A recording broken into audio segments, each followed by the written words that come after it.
welcome to Musings of a Nobody, the podcast. Yes, we have a new name. We changed the name of our podcast from the 313 on Politics to the Musings of a Nobody, the podcast, just to fit in with our Musings of a Nobody franchise of the blog Musings of a Nobody. And we also have a Substack newsletter, which is actually just the same as the blog. So they're the same. So you don't need to do both of them unless you'd really like to, which is fine with me. But we're still going to try to keep things short. You know, I piss people off because I question whether the standard methods of protest are effective today. I'm talking about calling your legislator. I'm talking about groups marching around with signs, things like that. They're important. And then people get bent out of shape because they think I'm insulting them when they do that. I'm not. They're great. Do them. But I just believe with the political climate we have, the threats being made against Republican lawmakers by the right if they don't toe the line, that I just believe that we need more aggressive forms of protest.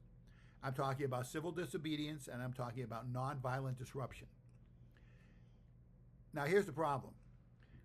There is no national leadership from the Democrats. Oh, you're going to say, oh, Jasmine Crockett, AOC, Maxwell Frost. Look, they're great. If they were my kids, I'd be proud as hell of them. But they're celebrities. They're not national leaders. And I don't know who steps forward. You know, Chris Murphy is trying to have a bigger voice. You can see that. Does he got what it takes? I don't know. Does Jamie Raskin have what it takes? I don't know. Here's what I do know. Any kind of national effort against what's going on from the Trump administration has to have national leadership. And I don't see it. Democrats, we get a lot of sound bites, and I understand you got to make your sound bites. But they're sound bites. They're just standard things that don't work. You got to put pressure on Republicans. I'm not saying it'll work. I'm saying you got to make them feel the heat. You got to make them worry. I'm not talking about threatening them. But that only comes with a concerted national effort. Now, don't get me wrong.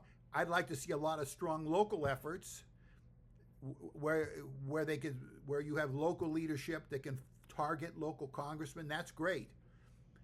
But folks, I just honestly believe the days of walking around carrying a picket sign or calling your representative and saying, I don't like this, I don't think it's going to move anything anywhere. And for all of it, whether it's local, whether it's in your congressional district, whether it's national, whether it's your state, we need democratic leadership. And I can tell you now, I don't see it. I hope it's coming soon. Thanks for listening.